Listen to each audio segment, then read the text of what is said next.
What's up, Tempo family? It's your girl Tiana here, back again for another artist interview. Happy Monday. Today, I have the pleasure of interviewing St. Kitts recording artist Scruphé, who is releasing his music video, Red Wine, on Tempo. It's been playing for several weeks, and we have been loving every minute of it.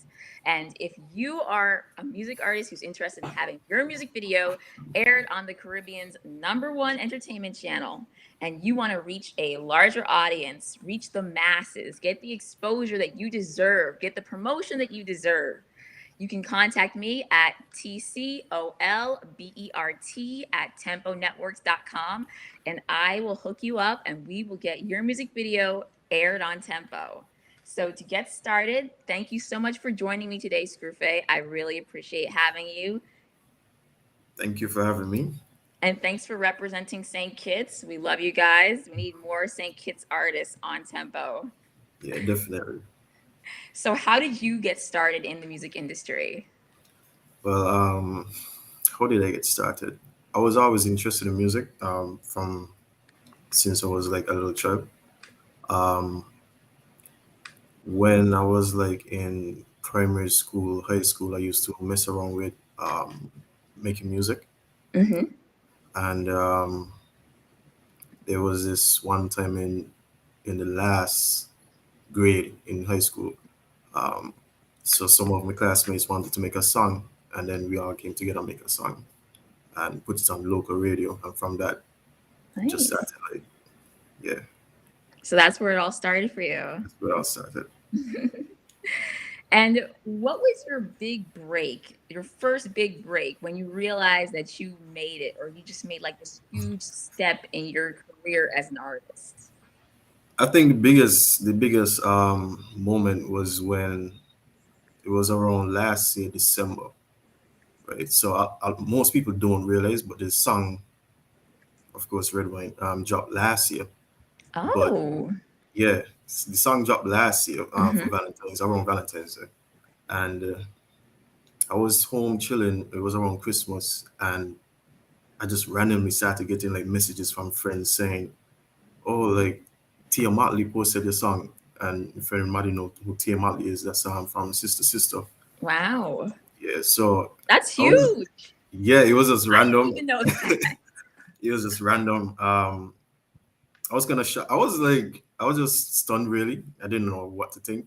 Um, but it was cool. It was really To cool. have your music video on such a huge platform's social media page and she's Yeah, loving it and she's sharing it, that is so cool. yeah, That is definitely an accomplishment to just receive that recognition from someone who's been in the entertainment industry, who could like put you on. Like all of the people that follow her are now listening to Red Wine and know who yeah, you are. yeah. That's So so from that, cool. it was just went up. And how has your music style evolved since your very first early stages of being an artist? Um, so my very first early stages, it was mostly rap based. It still Okay. kind of is, Hmm. um, but I've learned to like integrate a lot more of my own, the Caribbean feel into the music. So Hmm. like dialect, phrases, things that we here in the region could relate to, if said. Um, yeah, I would say I basically take a lot of bits and pieces from different places and just put them together. So no, it's a kind of it's a mishmash of just different sounds right now. But you've come a very long way since then. Yeah, And rap is a really great place to start because the whole beat and the rhythm is like the whole foundation of music. Like underneath, the lyrics, there's the rhythm, there's the beat, there's the tempo, and all of that is involved in rap. So yeah. that's like a fantastic place to start at. What was your creative process for Red Wine? Okay, so red wine is very interesting. This specific song was very interesting because this is a song that started production in 2016. right? Really? That's a long Yes, time ago. yes. So a lot of my close friends would be like, "Yo, when you're dropping this?" For years, they would be like, "Yo, when you dropping this? When you dropping this?" Um, so I had the melody, I had the chorus like since 2016. It was still like college um, at the time, and after like over time, I finished writing the verse, but then I had my brother-in-law, who did the third verse on the song. My Mm-hmm. brother-in-law, Keja, shout out to Keja. Um, Ooh, ooh. yeah, he did the verse. Like I think I recorded him in like 2018, Mm-hmm. like 2018, and but we just didn't have like something felt empty. He's like I think I needed a third verse. Needed a third verse. Mm-hmm. So um, the third verse with Dejo, shout out Dejo. Um, Ooh, that didn't record until like the same year, like 2021 actually. mm-hmm. That didn't record until 2021. So this is a song that being like long in the making, long in the making. And it was more of it wasn't really a song done to be popular or that kind of thing. It was more of a it's like sharing your craft with somebody else. Mm-hmm. So it was more like me putting something together and just letting other people be able to hear it more than just trying to be like, trying to get numbers up, or trying to get popularity or that kind of thing. So it was really heartwarming to see like how people receive the song. Mm-hmm. But yeah, I really didn't expect it to just at that point afterwards. So this song was written like a while ago, like a few years ago, kind of like the whole My production. yeah, it's like different time periods. Okay, different phases it went through for different Yeah, years, and then it was officially released last year. yeah. The music video. What's The music interesting video about the that? music video was from this year, and then the song Oh, itself from last year. Yeah. oh, right. Okay, got it. I know that there are some songs that were written like years ago or like a few years ago, and Mhm. it didn't get super popular until like years later after Yeah. it was made, like Lizzo's song. I'm forgetting what it's called now, but Lizzo wrote that hit years ago, and then it got super popular years later. So it's like music doesn't have an expiration date. Right. You can create a hit, and it can take time, go through different phases, go through different processes, and be a hit like years after from when it was initially written. I think that's so cool. And that sounds a little bit like what happened here with red wine. Yeah, that's exactly what happened with red wine. And I honestly I still amused at how popular it is. Yeah, it's 'Cause a good song. it's like I can mentally see it it's playing like in McDonald's in New York City, like Times Square. They have this huge screen and it plays like the latest, hottest music video. I could see this song there. That's how good it is. yeah, it's really amusing because it's like knowing that okay, last year I did that song. Well, no, for all these years I've been Hmm. working on the song, and finally get it out, you just drop it, release it, and you just move on. And then it's like way after now, people just starting to come back to this, and it's like, yo, I thought I left that behind. So Hmm. it's really amusing. It's the whole everything is just amusing, really and truly. And is there any significance or symbolism in red wine? Like, what's the red wine about? Does it mean something? Um, so most of the symbolism, I would say, is in mostly my part, right? Mhm. Um,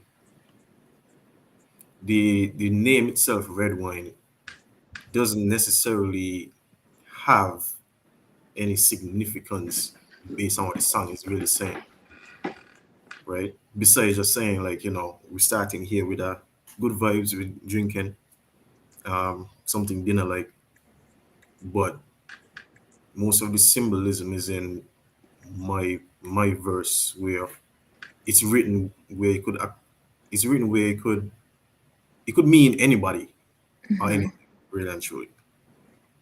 So yeah, and then the other two verses just flow along with that and back up that.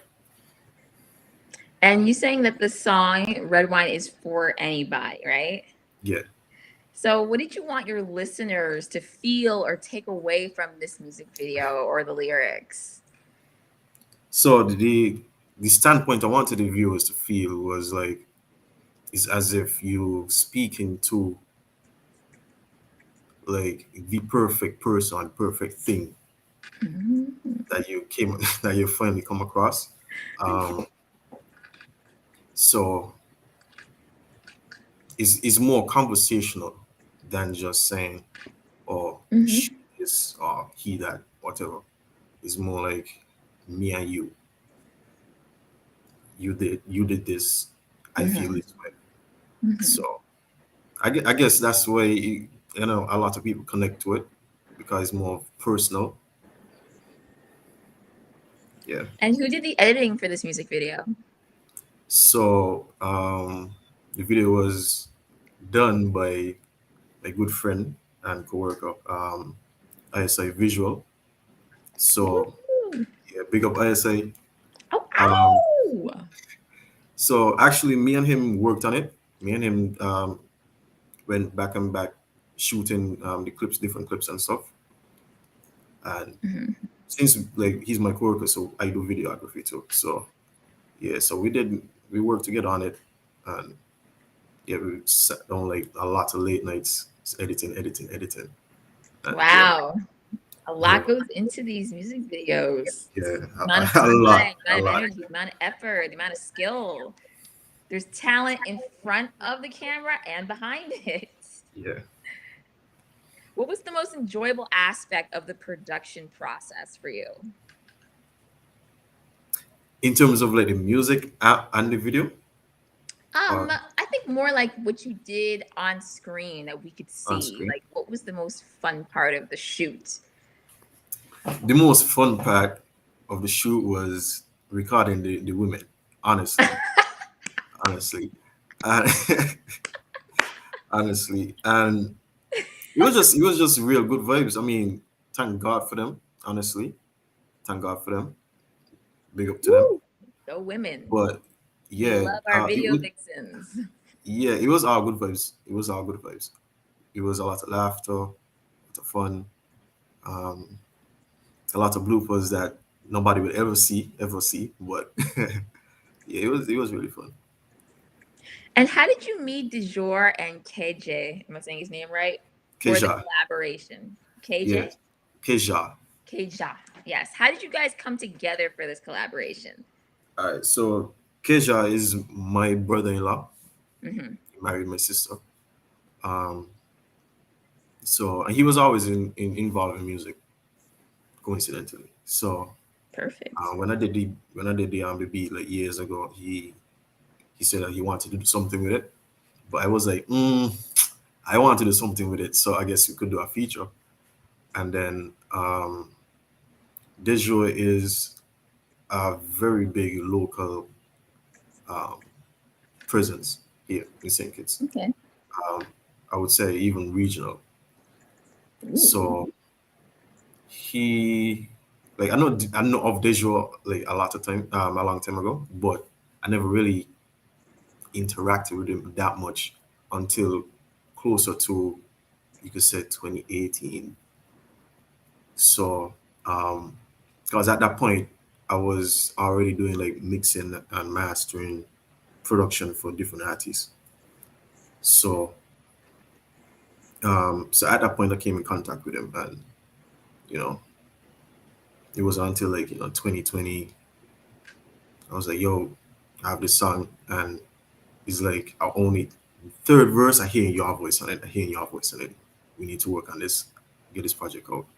He was like, "Yeah, sure." He was like, he ready for anything. So yeah, we got it done. Nice. And what did working with both of them add to the track? Um, what did working with them add to the track? Yeah, like if you hadn't worked with them, it would have just been you. But because you worked with them, they added like what awesome qualities to it that made it Honest, what it is. the thing is, I couldn't imagine this song with anybody else besides him. Honestly, like Mm. I don't know if it's just the production mindset, Hmm. but So when they're you hear a part of what certain song, makes red yeah, wine what red wine is. yes. So it's not just me. It's not just me. It's two other guys, and then it's also the fans really. And what's the best piece of advice that you've received in your career so far as a recording artist? Best piece of advice. Um,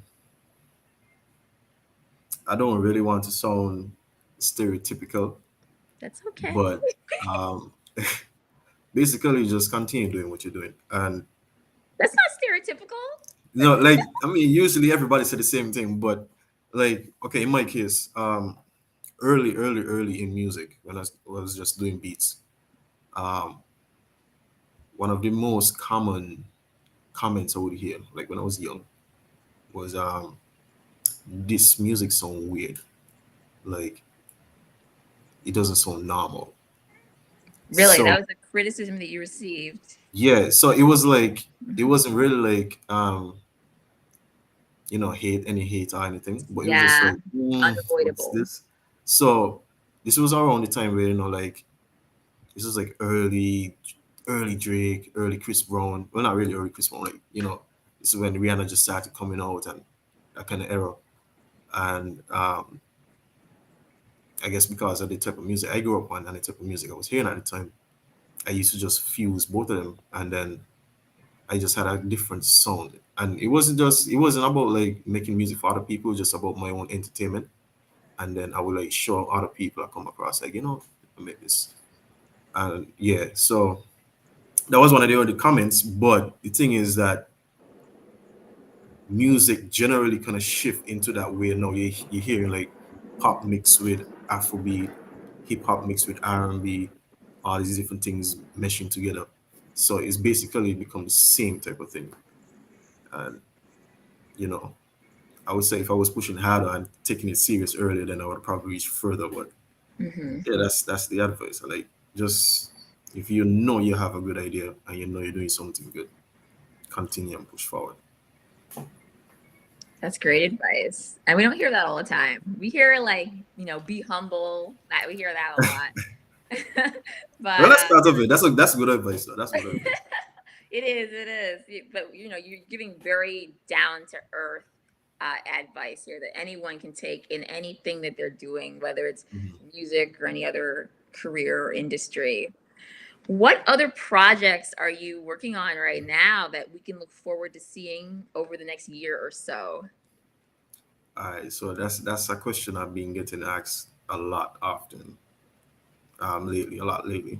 Hmm. Um, so I have couple like several songs lined up. Um, That's good news. Several people have been in my skin about it, like, yo, you need to drop this, you need to drop that. Hmm. But I would just say patience is key. Patience is key. They are coming, currently actively trying to drop something, hopefully next month. Um, if everything goes well. But yeah, um, I would just say stay tuned. So we have a lot to look forward to We have then. a lot. We have a lot. We have a lot to look forward to. And where can our viewers purchase your music? So my music is available on Apple Music, iTunes, Spotify, all major streaming services. Hmm. I think Amazon too. Amazon, Google Play, Google Play is it? Google Music. Yeah. Hmm. Yeah. And where can our followers follow you to keep up with all the upcoming music videos and songs that you're going to have come out? You can follow me on Instagram um, at Scruffy, Scruphe. Um, I'm mainly on Instagram, not really Twitter. I Mm-hmm. have Twitter. You can follow me on Twitter, but I don't really use Twitter like that. But if you send me something on Twitter, I would see it though. If you tag me, I would see it. But mainly Instagram. Mainly Instagram. Yeah. And is there anyone on your team that you want to give a shout out to before we wrap it up? So you know you're gonna get me in trouble. Um, Man, that's a lot of people. So let's start from the top.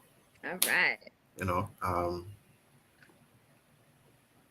You know, without God, nothing would be possible. Of course. Um, Shout out to my parents that helped me with the tools initially from when I was small to get into music. My family for support. Yeah, that's Um, important. Everyone doesn't have family support, so it's good yeah, to give the parents the recognition. yeah. So shout out to my old schoolmates, classmates. Um, they were all supportive too to this day. Um, Shout out to the same ISI again, the whole J Black production team. Um, Shout out to Dejo, Keja. Um, yeah, it's a lot of people. It's a lot of people, but it's just like you live life and you learn little things from a bunch of different people, and little things add up together to make one big picture. So yeah, thank you for thank you everybody. Honestly, That's a good way to put it. yeah, just everybody. And And the fans, Tempo, of course, the fans, guys. yes. This wouldn't be where it is without the fans, of course. Yeah, And of course, Tempo wants to thank you for joining us for this interview and being a featured Tempo artist on our platform. We love having you, and we look forward to seeing all of the music videos that you release in the upcoming year and your songs that come out. And we definitely hope to work with you again in the future. thank you, thank you, So we'll definitely be in touch. Thank you, definitely. everyone, for tuning in. You can see Red Wine on Tempo right now during our music video blocks. And stay tuned for Scruphé's upcoming music videos in the near future. You have a lot to look forward to. All right, I'll see you guys next time. Bye.